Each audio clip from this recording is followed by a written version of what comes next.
Fan-Sided Sports, contributing writer for Autzen and Zug, covering Oregon and Big Ten sports, Dale Bliss. Hola, welcome. How are you? Wonderful. Thanks for having me on, JD. Good to see you. Good to see you too. Okay, let's get right to it. Now, you guys played the Gophers last Friday, which you were at the game. That's what I got. How was the atmosphere? The weather was good. How was the game? How did your wife enjoy it? That was her first real game, right? It was, and she had a great time. We had a lot of fun, had a beautiful place to stay in Eugene, and it was terrific. We really enjoyed it. I met some friends from the Inside the Pylon podcast, Clinton Boring and Ryan.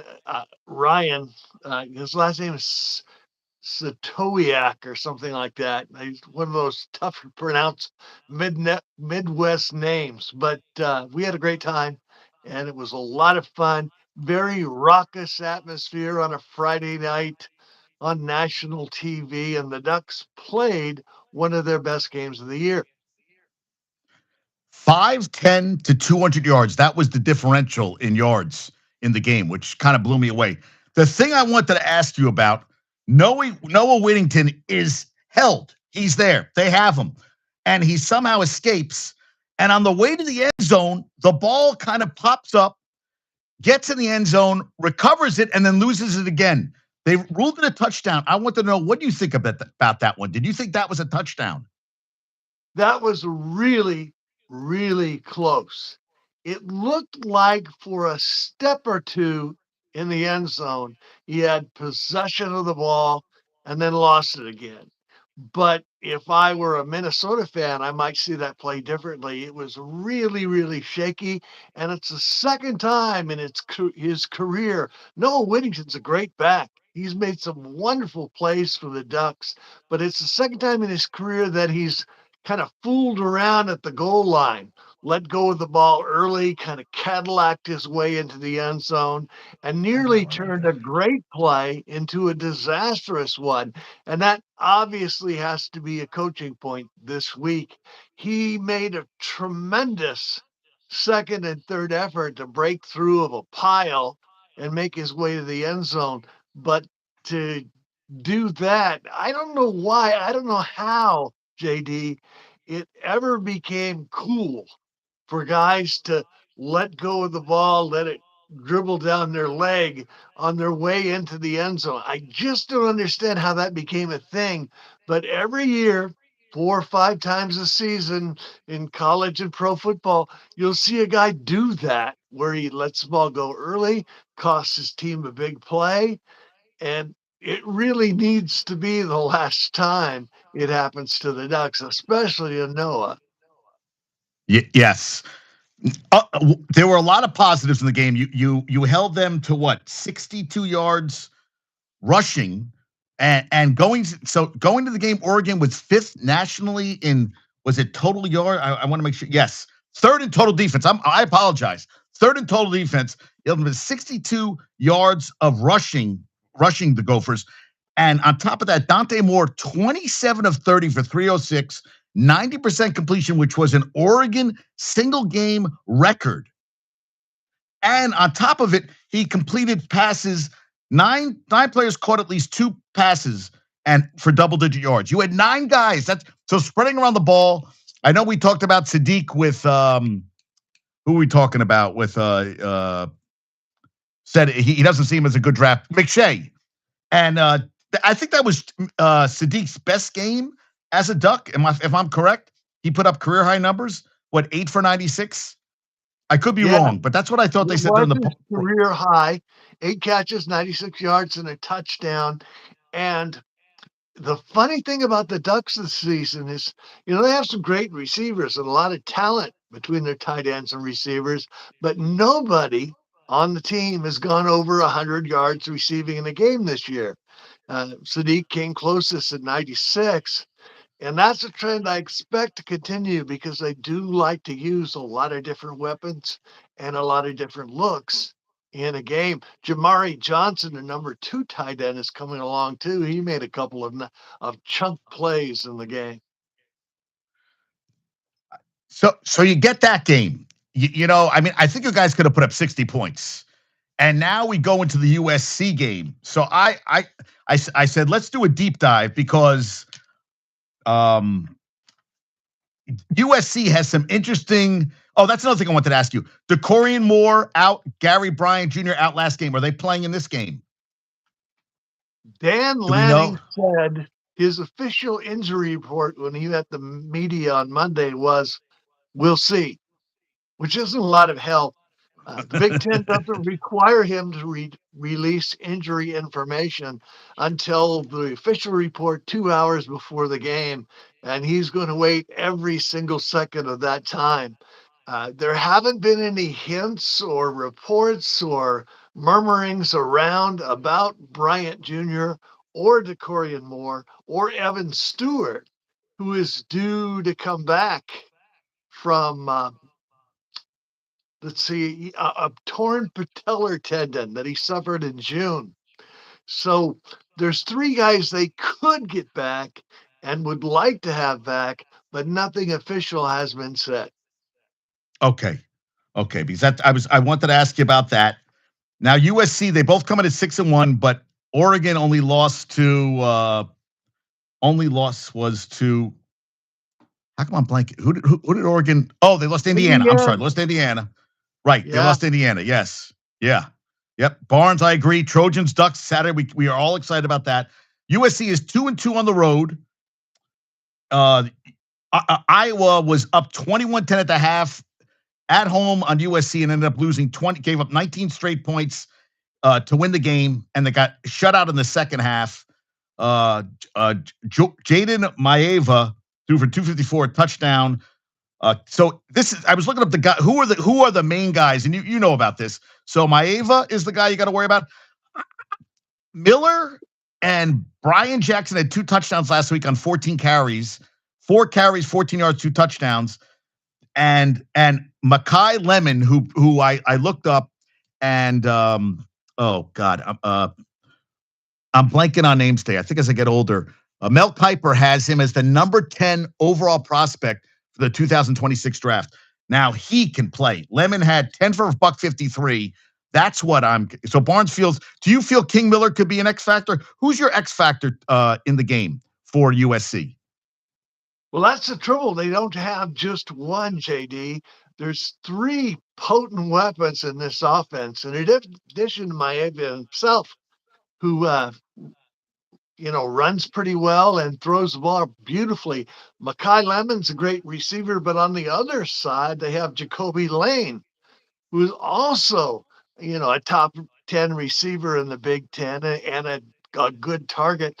In addition to catching the ball well, both of those guys have that knack for leaning into the defender and drawing the pass interference penalty. And they seem to get 3 or 4 a game because they're very physical receivers, very tough at the point of the catch, and they both have that knack like a good NBA player in the fourth quarter driving the lane, of picking up the foul.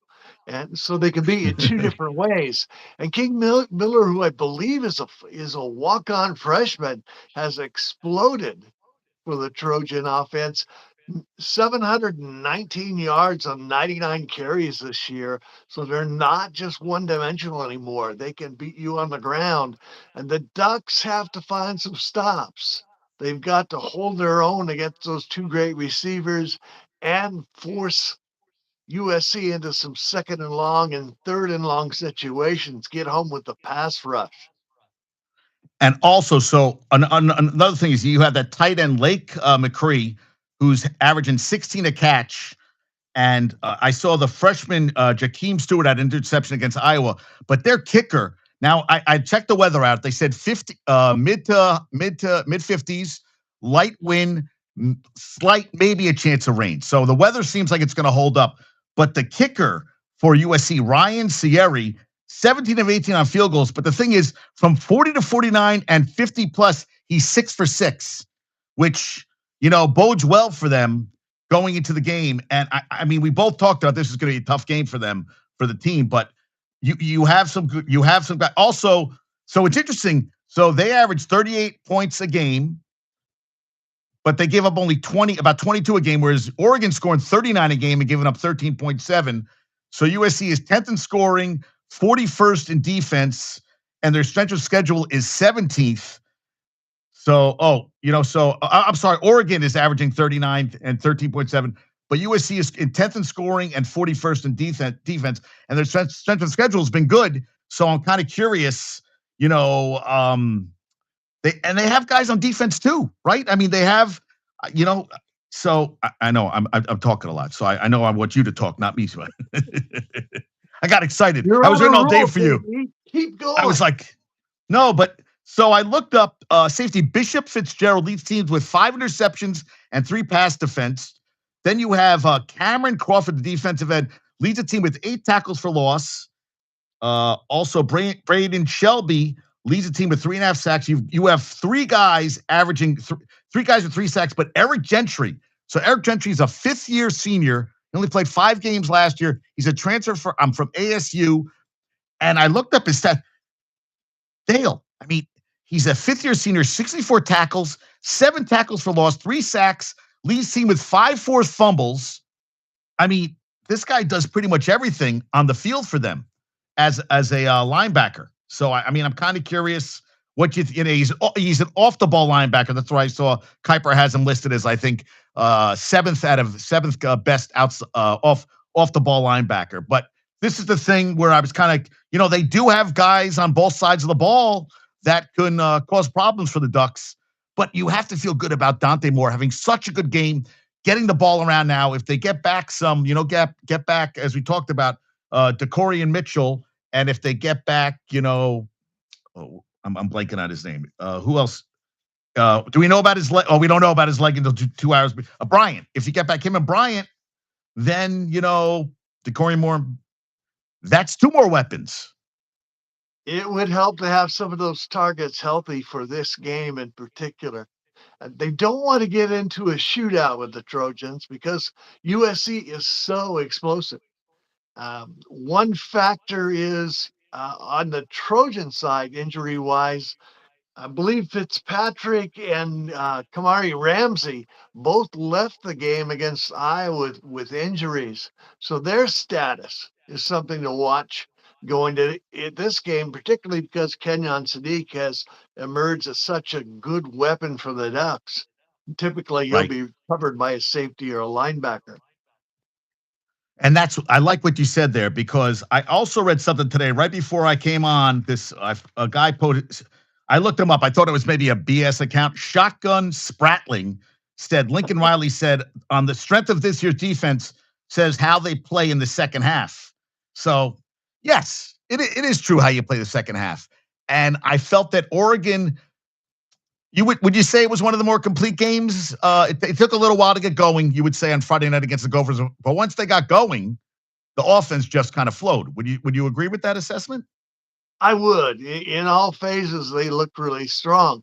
And on the USC side, they had a tremendous second half against Iowa, scoring the last 19 points of the ball game to beat the Hawkeyes the way they did in the rain.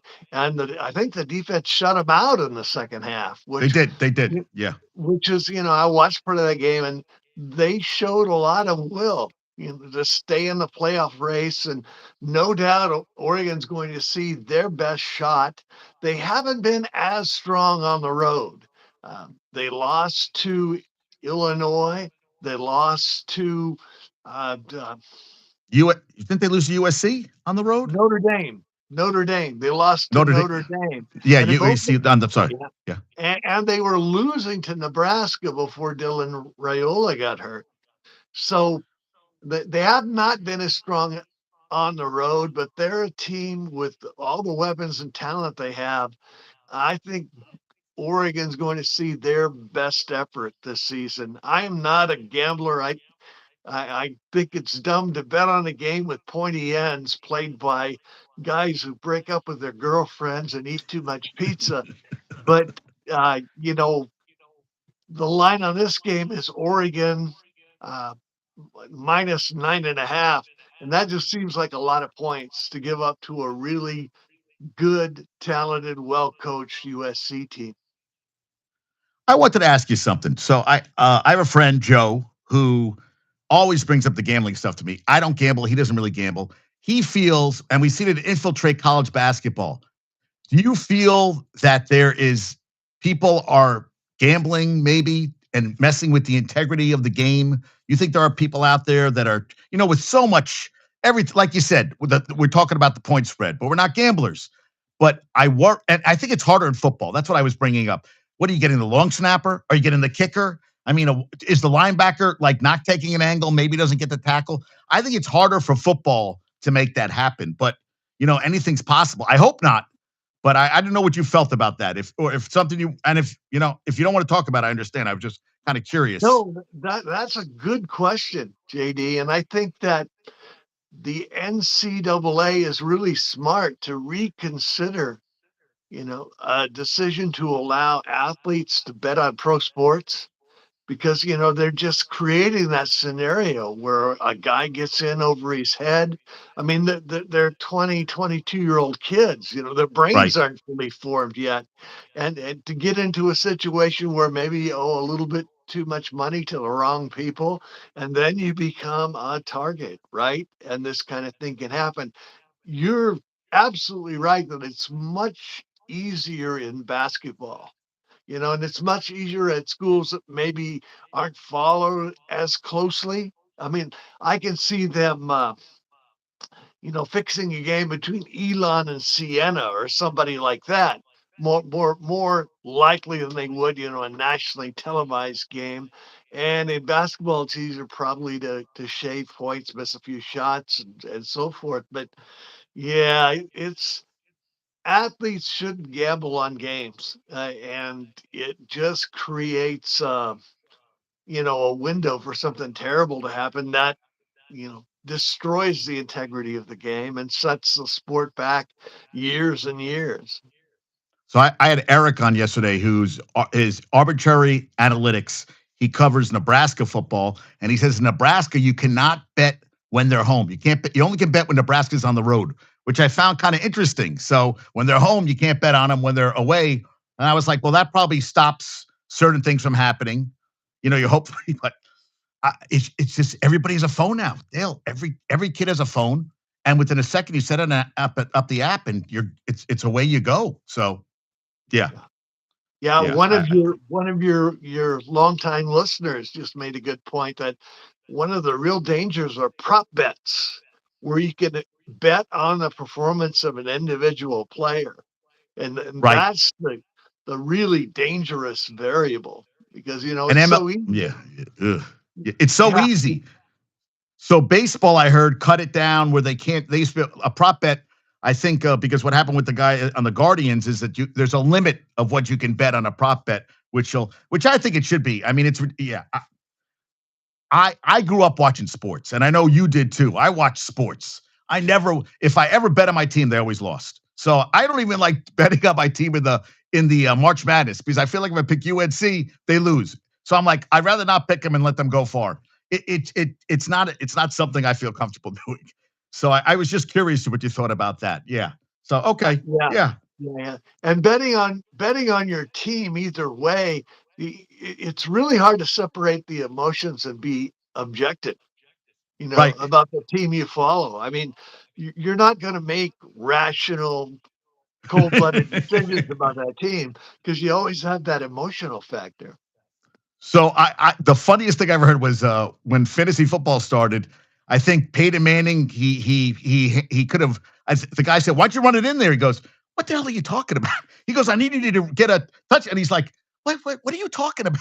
And I just thought it was hilarious that like he's like, "We don't think about," and one of my friends really thinks like the point spread on Monday was 49 and a half, and Dallas took a knee at the end, and it was so nobody didn't it didn't hit the over. And he thinks, well, for gamblers and that, and I'm like, I don't think players don't tank because players are playing for their future. It doesn't matter if my team's 0. I'm playing for my next team, my next contract. We say tank. They don't want to tank because this is their livelihood. So I just always, whenever I get to that argument, I'm like, oh, you give me a headache. So it's just, I don't agree with that stuff. So Oh, it's good to talk. Yeah. So I just, Now, The other factor in all but yeah, that, JD, is that Dan Lanning he is planning for the long term and what his team has to do down the road.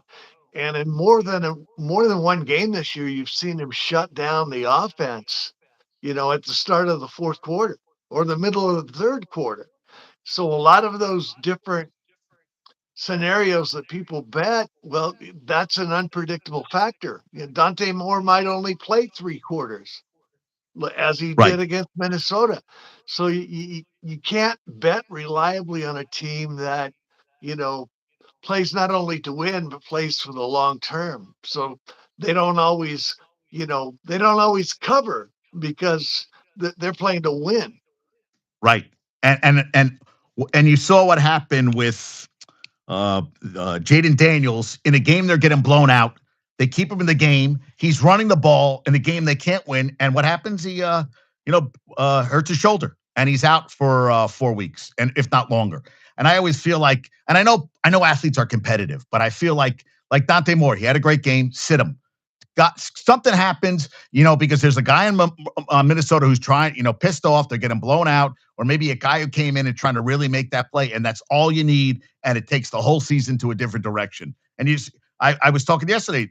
They lost Raiola, and they have a freshman quarterback, but Raiola was a guy that you were planning on. I think they could have beat USC last week. Or 2 weeks ago. I really think if he hadn't gotten hurt, I think they would have beaten Nebraska. Would have finally won a ranked game. So I'm very interested about this game because, after seeing, now you went to number 7 in the college football playoff. Well, are you happy with that number?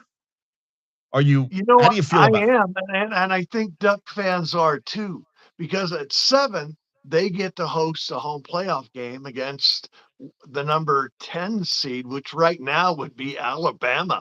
Well, yeah, Uh, that would, oof. wow, I yeah, and then that's an exciting prospect. I got to make sure I have that right because it might No, not be. no. So you right. It's 1 for 4 have a break, and then it's 5 through 12. So 5 would play 12, 6, 11, 7, 10, and 8 would play 9. So Yeah, check out. they play Think Alabama. The week before it was Notre Dame. That's the reason why I was confused. Ideally, and you don't want to overly game this thing or think too deeply about it. The point is to win every week and focus on the opponent in front of you. But ideally, the place to get would be number 6 because at that point you get the 11 seed, which will probably be the champion from the ACC and or the champion from the group of 5. And that's really kind of the sweet spot of this playoff. But the main point is to get there. They've got 2 very challenging games just to make the field. If Oregon has another loss, I don't think they make it, especially this week. If they lose to USC, fall to 9-2, they'll go to the bottom of the 2 lost teams because their overall strength of schedule hasn't been as strong.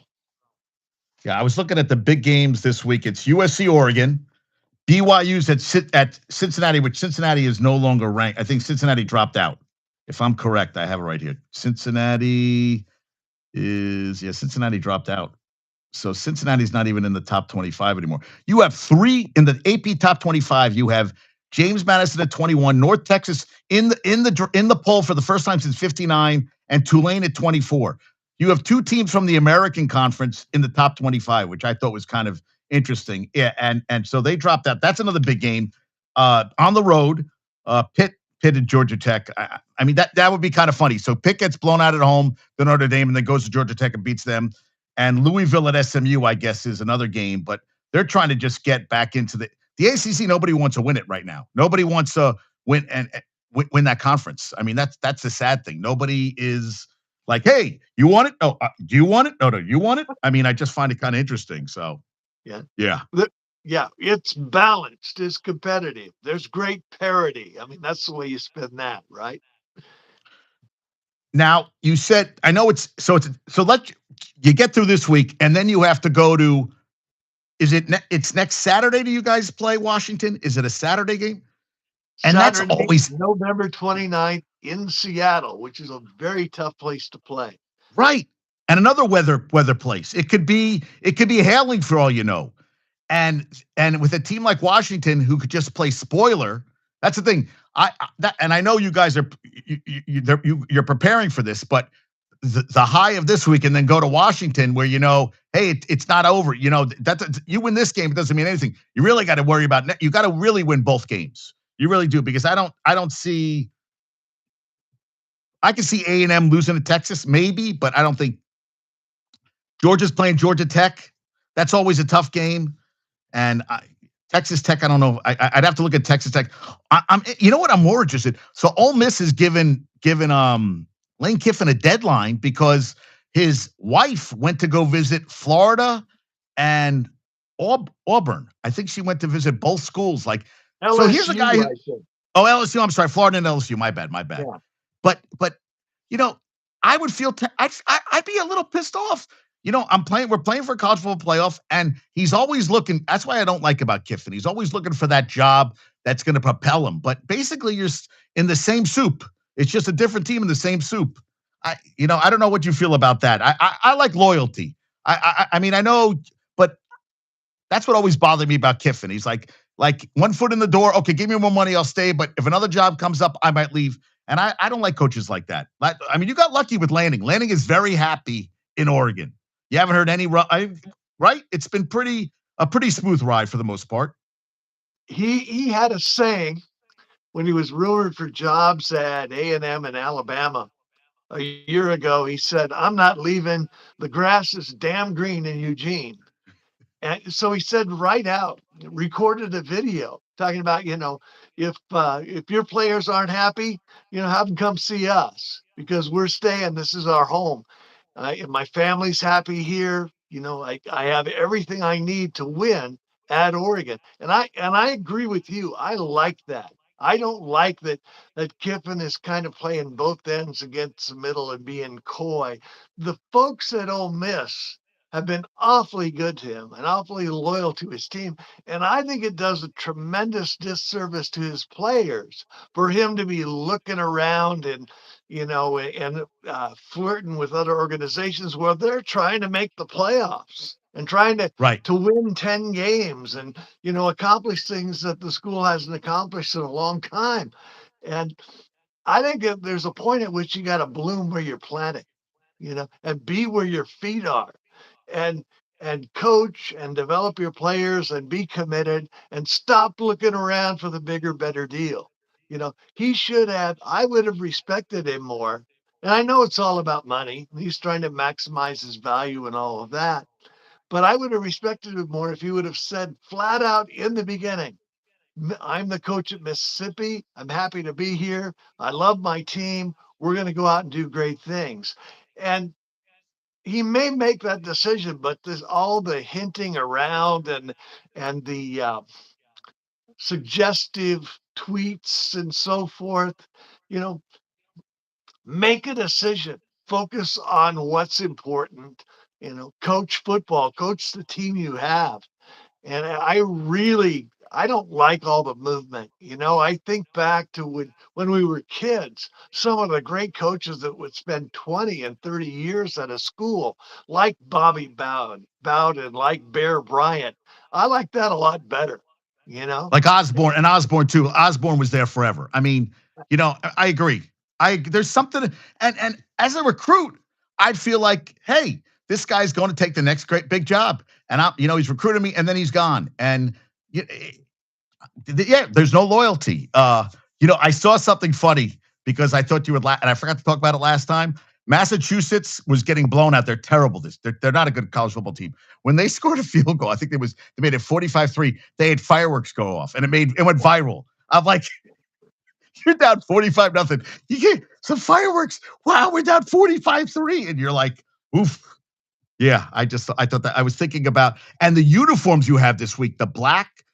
I mean, listen, the women's and men's basketball teams just got a fourth uniform.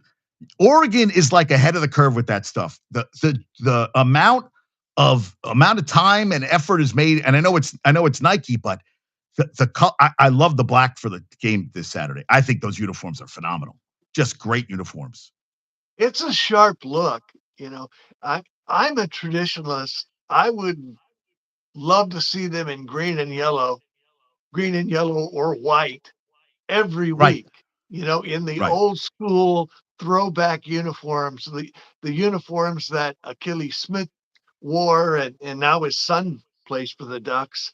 You know, I like tradition, I like continuity, but it's for the kids, it's for the recruits. I mean, they go crazy for this stuff, and Oregon has a different look every week, a different shoe they wear in with their warm-up set and so forth. And the designs are terrific. It's a very sharp look this week, and it's a throwback, or at least a kind of a tribute to the 2009 game between USC and Oregon. Uh, the Fright Night game, October 31st, 2009. Uh, Behind Jeremiah Mazzoli and LaMichael James, Oregon rolled to a Ooh. 47-20 victory. And it was the first time, I think, in 4 seasons that they've beaten the Trojans. The first time in the Pete Carroll era that USC got knocked out of the top five. Eight straight seasons they were in the top five and won 2 national championships. And in 2009, Oregon kind of reversed the trend, with a big game. Uh, Mazzoli ran for over 160 yards and passed for 200. And Michael James had 183 yards rushing. And it was really a dominating performance with that blur offense that Chip Kelly used to run.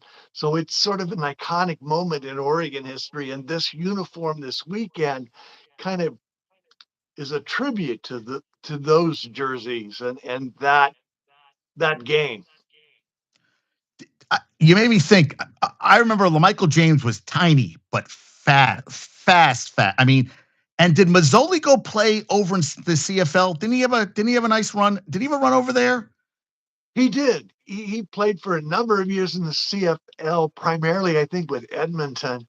And his game was kind of suited to that wide open CFL style, where the quarterback runs a lot and they have 3 downs to make a first down. And he left Oregon in kind of a cloud and transferred to Ole Miss, and Right. had a season or two there and did pretty well. He was always an entertaining athlete. He was kind of a fullback playing quarterback in many ways. Sort of a hard nosed, tough kid, and um, a little bit of a scrapper and a scrambler. Got into a few scrapes off the field, but yeah, he was very entertaining and really well suited to that zone read offense that Kelly used to run. Now, it just made me think of something. The reason why they have turf is because of the speed of their game. Oregon, they would never go to grass, right? It's not something even been discussed, correct? That they like the turf for the speed and the weather, It basically. it it definitely suits their style, the wide open. And turf has improved so much. It's way soft. It used to be like a rug thrown over an asphalt roadway.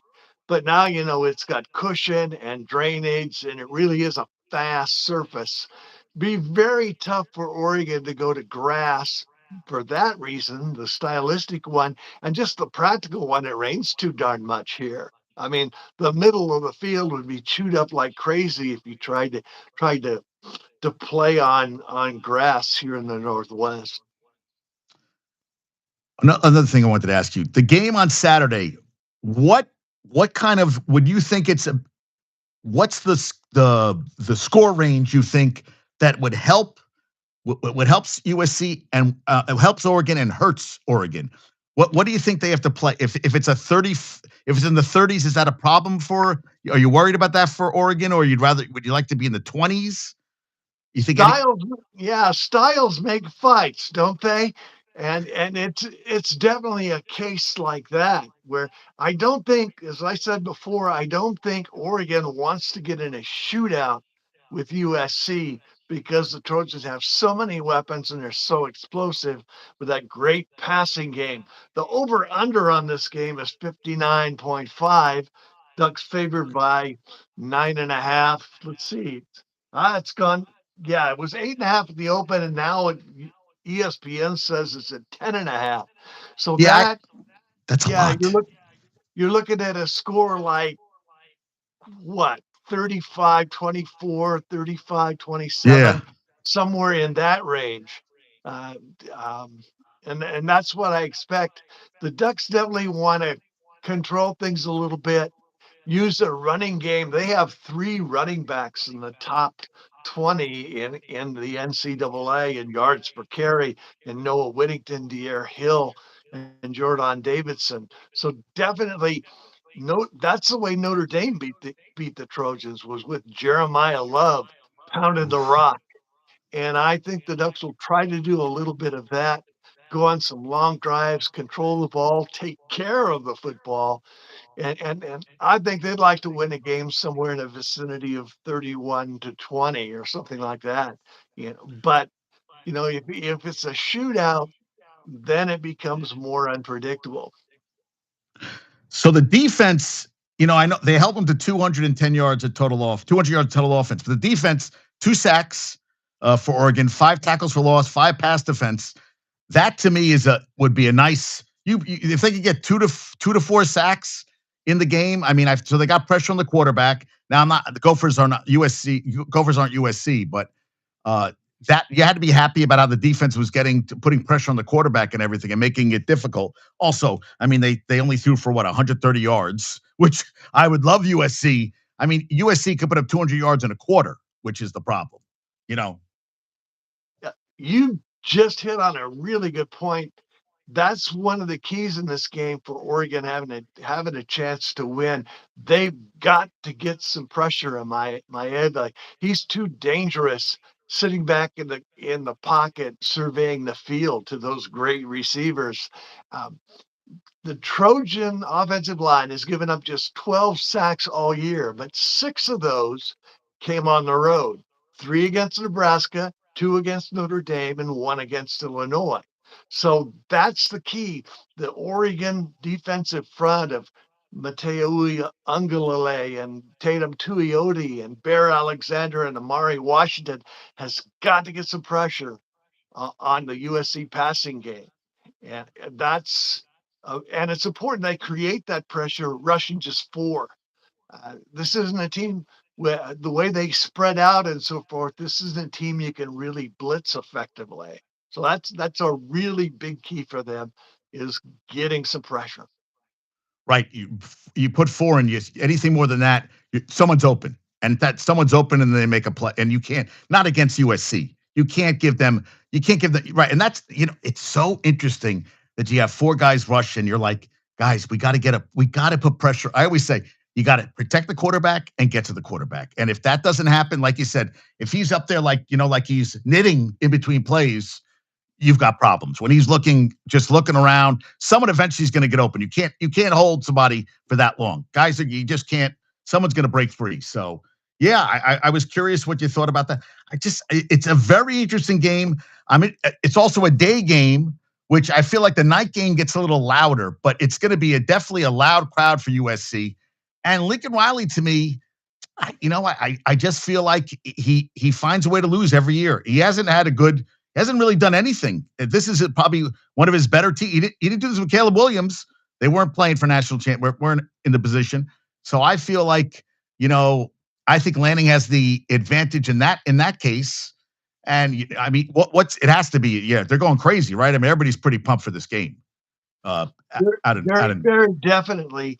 It's interesting about the Ducks. They have the number 1 pass defense in college football statistically. Um, they, they're um, they're limiting opponents to something like a passer rating of 96, which is just crazy low.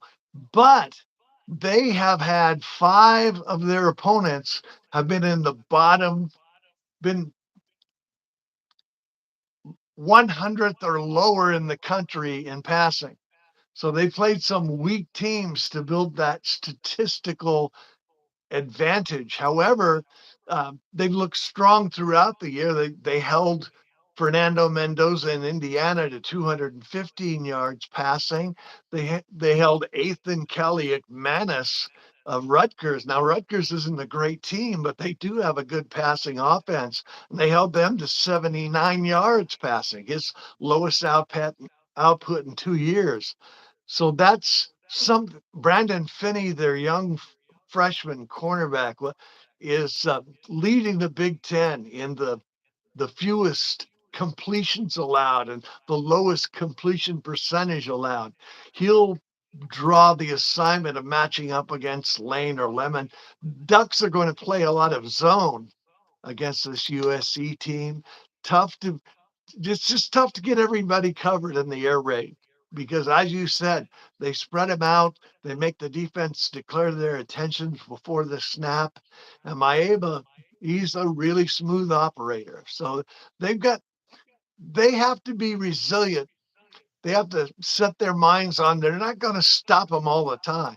They just have to get some stops and make this offense less effective and be more consistent on offense and take care of the football. right? Because the tight end could also in his zone, you're worried about the outside guys. He gets a lot of passes. And then what always drives me crazy? You have a 3rd and 12, you dump it off to that running back, and he just goes. Now, does Maeva, is he a runner per se, or is he more of a pocket passer? I mean, he can run if he has to. In the games I've watched him is he's not by any means primarily a runner, but he's a good athlete and he's really good at buying time and very resourceful. He makes a lot of big plays when he gets outside the pocket. So that's going to be another challenge for Tuioti and Young Concrete. They've got to keep him in the pocket, keep him contained, not let him operate free. Yeah, that's the thing. I mean, I think it helped them. I think it helps with confidence. The Minnesota game where he went to 9 different guys who don't usually get the ball. He showed that I can trust more guys out there when I need to. And Sadiq, maybe sometimes you need that confidence boost where you have that game where he had that one catch where he went down and his helmet hit, but you thought he got up and scored, but his helmet athletic. I mean, really athletic. You see some tight ends that lumber around. He is athletic. He looks light on his feet out there. Some guys just have the way they move. Sadiq is very athletic. It's incredible, JD. He's 6'3", 245. He's been clocked on the GPS at 23 and a half miles per hour. Oof. He made another catch in that game where he dove for a ball, came down on the one, and he in slow motion replays that play, just looks like he's flying. Such an athletic catch, full extension, catch the ball, come down and land gracefully. That was an amazing play. And when he's healthy, he missed a game and was limited in another game with injury. When he's healthy, he's as athletic a tight end as there is in college football and a potential number one draft pick. I think he's really starting to feel it. And Oregon is just now sort of crystallizing an identity around the heavy packages with 2 and 3 and 4 tight ends, uh, 1 or 2 running backs, where he really becomes a weapon because he's such a good blocker too. Yeah, I'm very excited to watch this game. Michigan is playing Maryland, but my girlfriend's in Aruba. I said, I'm going to be watching That's the game. I'll tell you, that's the game. Since I've really been talking to you, and I've always been an Oregon fan, but I am more. And I got to ask you a question: how many articles do you put out a day? I look and it feels like you put out like 17 articles. I look at Dale Bliss, Dale Bliss, Dale Bliss, Dale Bliss. I'm like, how many articles are you putting out? How much you put out a week? Do you put out at It's a least it's a grind game in the digital print media world. You got to have fresh content. Um, right? all the time. And, some of the other sites in the same marketplace, they've got 5 and 6 and 7 writers. So I try to do 4 or 5 a day. I try to make them fresh and original and interesting. I don't always succeed, but I'm always looking for more content. I typically get up around 5 a.m. in the morning and write a couple 3 pieces, and I'm constantly checking throughout the day to to look for new angles and new things I think might be interesting to people. Where do you look for your material? Is it off Twitter most? Is it off the coaches? Is it off like there's I guess there's podcasts that are covering all Oregon stuff. Where do you get all your stuff from? Is it just nonstop Uh, infiltration of information? you know, as much as possible, as much as my wife will allow me to get away with. Oh, she Um, drives. I drive her crazy. I drive her crazy. So that's why I was asking. I was asking you the same yeah. thing. I wanted to say. Um, Yeah, X is definitely a big source of information. I mean, coaches interviews, players interviews, other stuff that's out there.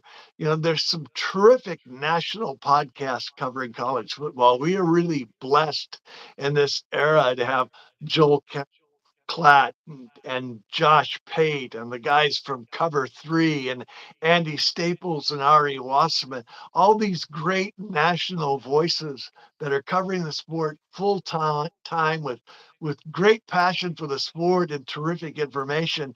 And I wish they would get rid of the AP poll, because right now they've got a bunch of people deciding on the outcome of the college football playoff, on rankings, on the way teams are perceived, from people who are very sloppy or too busy covering their own teams to really be dialed into what's going on.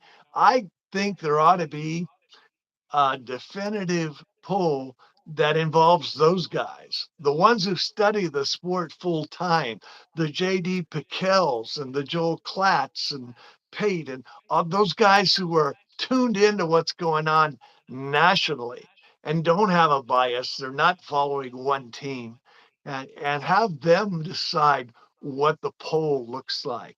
Then we'd have one where the opinion would be respected and it'd be based on something other than you know uh, SEC bias or whatever it is. I really think it's time to put the game in the hands of people who care about the game. I got a couple of questions. First, I want to ask you. So they're going to 12. The FCS has been doing a 24 game playoff.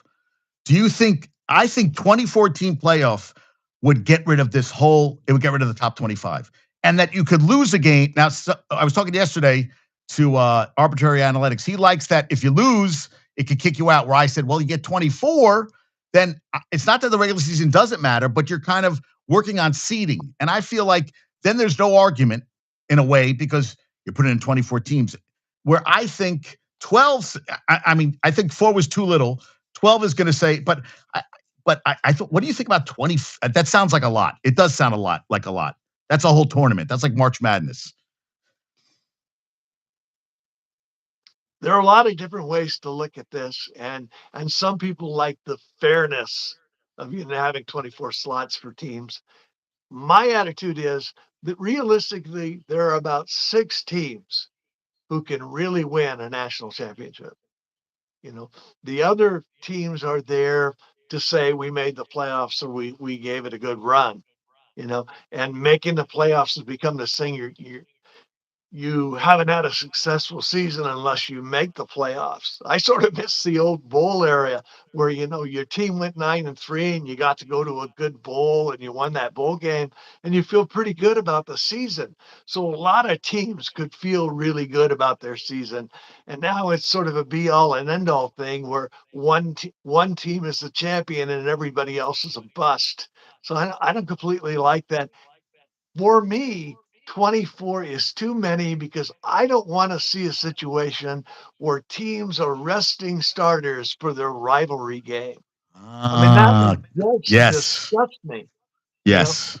one of the things I liked about the old BCS system, and it had its flaws too, but one of the things I liked about that is college football had the most meaningful regular season in sports, and games in September mattered, games in November mattered, and everybody was watching to see who would make the final two. Well, now we got if you get to 24, JD, a team could go 9-4, maybe even 8-4 if they're in the SEC and make the tournament. And you would see teams resting starters for the rivalry game, just like in the NFL. And that horrifies me. The college football, what makes it a great sport is the history and tradition and passion, and the fact that those regional rivalries mean something. You take that away, I think you've got the USFL with better looking cheerleaders. I just can't do it. You know what the best thing was? New Year's Day, it was always freezing here, and Iowa would go play like Oregon in the Rose Bowl. It was the Pac-12 versus the Big Ten, and it didn't matter it was the best of the Big Ten, and the fans came. They may get blown out, but and we lost that. It was just something about it that was so. Yeah, teams literally had to worry about losing one game during the regular season. Yeah, you're right, Josh. I agree. Yeah, great point. Great point. It's true. It's too much. There's just too much of a good thing. You're overeating. It's okay to have a taste, but you don't need to eat the whole pie. And right, it does dilute things. A 4-loss team making it, and the SEC would be like, well, then every team in our conference should make it. They would.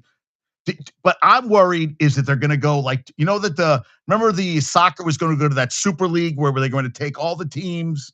I'm worried that they're going to turn into like the SEC and the Big Ten are going to make their huge conference, and then the rest are going to be, going for bits, for scraps.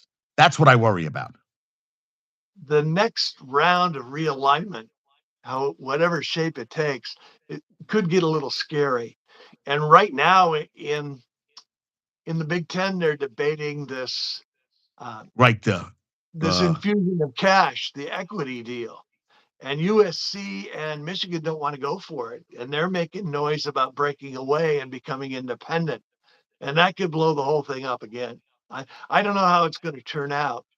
Some deep pocketed individuals in nice suits are making right. those decisions. And getting a percentage of the Big Ten, which I feel like that's its own entity. And I don't understand. I guess they feel they need the influx of money. And I'm like, something doesn't overall. You know what it is? It's like taking a car off the lot. You take the car off the lot, it goes down in value. So 2.4 billion looks good when you first get it, but you realize that you're not getting as much.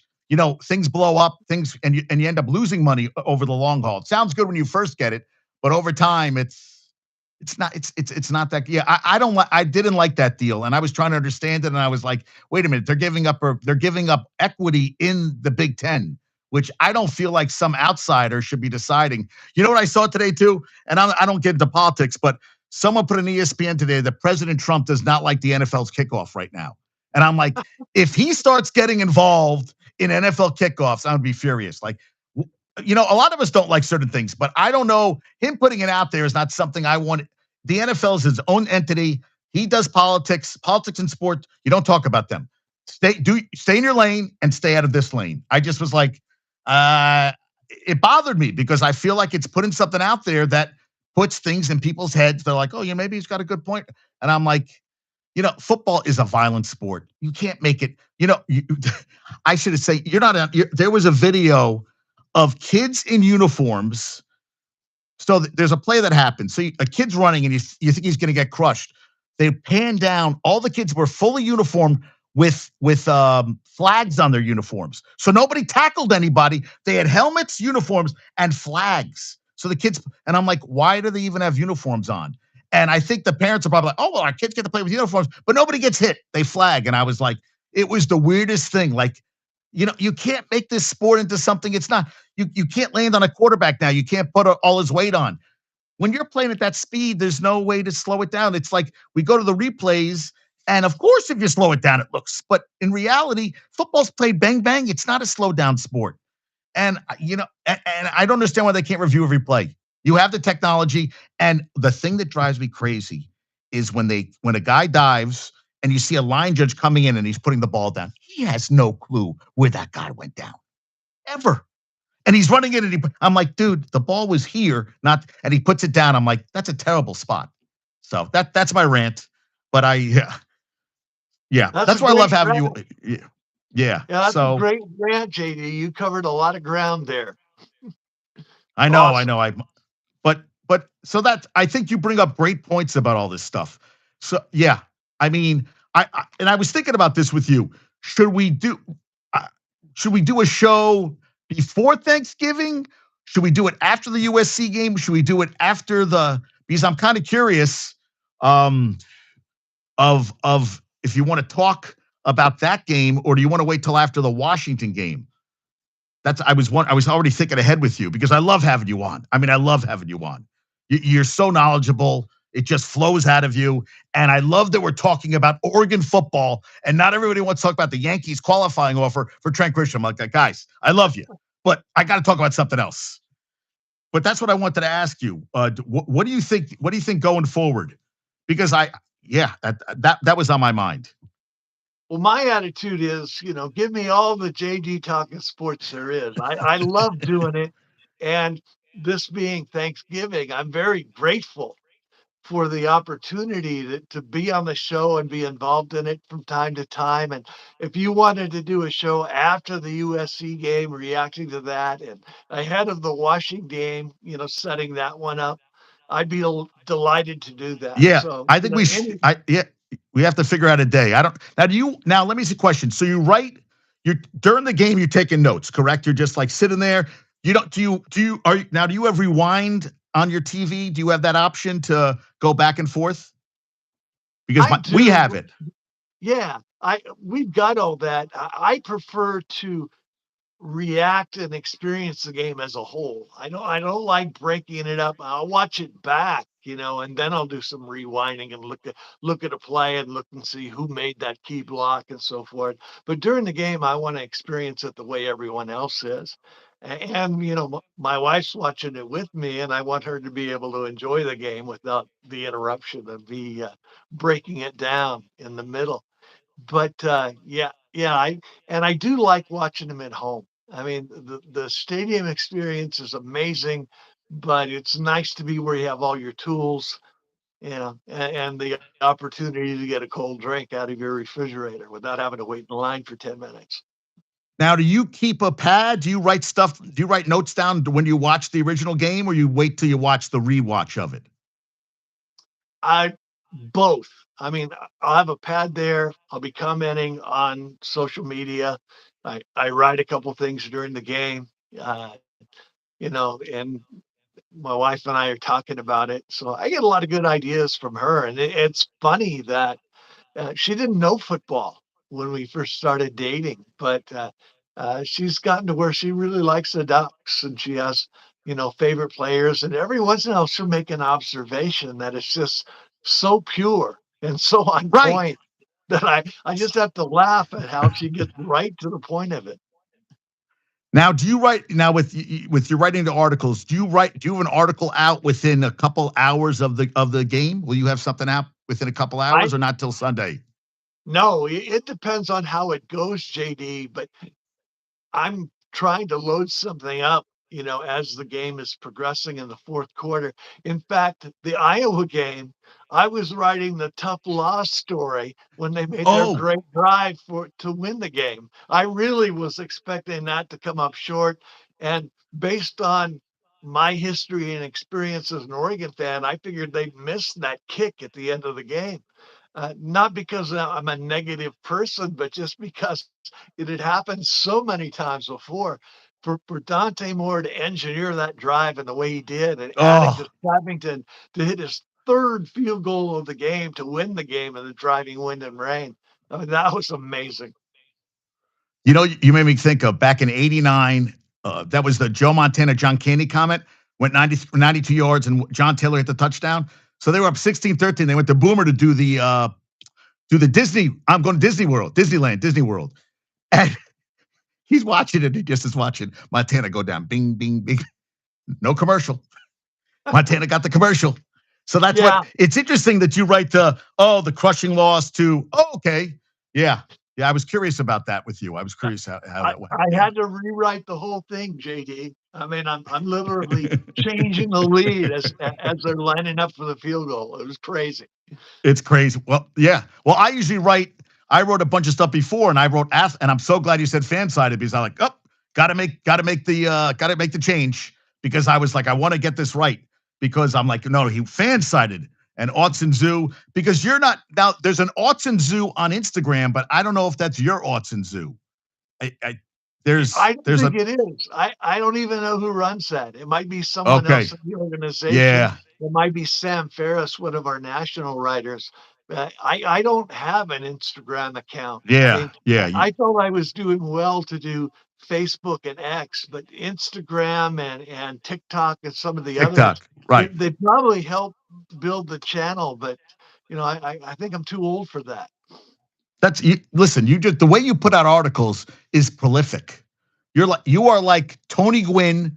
You're like Pete Rose. You just get hits. You just bing, bing, bing. You just come up and like, I'm just gonna do what I have to do and get out of here. I'm in. I'm out. I'm getting on base. Wade Boggs, whatever it takes.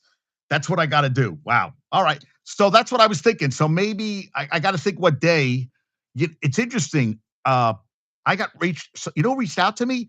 An agent for Jay Paterno who worked with his dad, and he wants to talk about a book. And all I want to talk about is with his dad, like that whole thing. He was raised at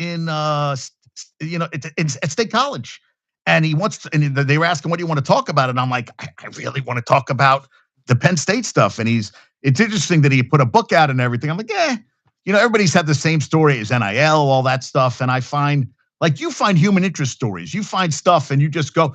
And that's what I love about what you do. You just find stuff that's interesting. And you and I made a connection, and I just was like, this is fantastic. So yeah. So we should talk after the USC game. Is there anything else you want to? Did we touch on everything? Anything else you want to? Oh, how about the women's and men's basketball team? How they looking? Uh, the women are 5-0 after going up to Washington State and beating the Cougars at Washington State. They had a terrific shooting game. They knocked down 46% from 3-point range, and it really looked, balanced. Katie Fiso, their new point guard, she's 5'11 from the Seattle era. She had a career high 22 points and 8 assists to lead the team. And Mia Jacobs, their forward, who is a transfer from Fresno State, who started a career in Australia. She's from Queensland, Australia, a scorer and rebounder. She had 20 points and 8 rebounds, I believe it was. Really smooth player. Was good at both ends of the floor in all phases of the game. So they're an exciting team to watch. We talked a little bit about them before, and just a lot of balance and versatility. And they've got players from all over the world. They've got um, Esther Tuhina, who's from Kosovo. They've got a forward from Luxembourg who had an amazing stat line. In 17 minutes. She had 13 rebounds and 9 points in 17 minutes. So, That's yeah, prolific. Yeah, that's hustling. That's being a hustler. active. Yeah, Active. that's Yeah. being active Wow. on both ends of the floor. So I'm really optimistic about them and where they're going. The men have their first test of the year. They're 4-0. They're going to the Players Era tournament in Las Vegas, and they'll face some Okay. good competition there. I know they have a game against Auburn, so we'll get a chance to see what they really have and how far along they are. Right, Auburn, because Auburn's son, he took over for the father, and they lost a close game the other day. I saw that UConn lost last night to Arizona, but they were to a very good Arizona team. And I watched some of the Duke game against Kansas. I mean, Boozer's two twin sons are playing for Duke. His son looks like a 35-year-old. His 18-year-old son looks like a man. He's a man child. I mean, the size of these players is Kwame. So Kwame Evans, we'll see what he does in these games coming up. Yeah, yeah. The Yeah, Barnes, they'll bounce he back. They'll had a bounce great back. game the other night. Kwame Oh, he did. did. Yeah, he had Okay, good. something like 16 rebounds, 18 points. I don't have the exact numbers in front of me, but he was just really involved in every part of the game. And Ducks won going away against Oregon State. Okay, yeah. I was kind of curious. Yeah, Yeah, the good Duke just has to get to the tournament and lose, and that's Christmas, my birthday, every New Year's, everything for me. Because I feel like Shire every year he doesn't get it done, more pressure gets put on him. Because I feel like every year here Duke has the number one recruiting class and they don't put it together. I mean, Cooper Flag now he's got the Boozer. I think basketball's got a lot of parity too. I think that there's a chance. I don't think there's super teams anymore, like football. Yeah, I agree with you, JD. I think that's true. And one of the factors in that is that there are so many more international players now. And the scouting is so good in terms of, finding these guys who can become contributors and even stars from all over the world. From the Ducks have a couple of players from Turkey, you know, and they're the backbone of their team. And it's amazing how that used to be rare, and now it's all over the conference. There'll be kids from international play, and it makes a And you, big difference. I didn't mean to cut you off. And also, didn't you get somebody? You switch somebody? Oregon football switched somebody from in the last couple days. Recruit. Didn't you guys switch someone the last? They flipped a guy from Utah, a Utah. Okay. receiver, um, Hudson Lewis, I think his name is. And he's not a highly rated kid. He's a 3-star player, but he has 10.5 speed. So they like him Wow. as a Oh, slot jeez. receiver. He's about 5'10", 185.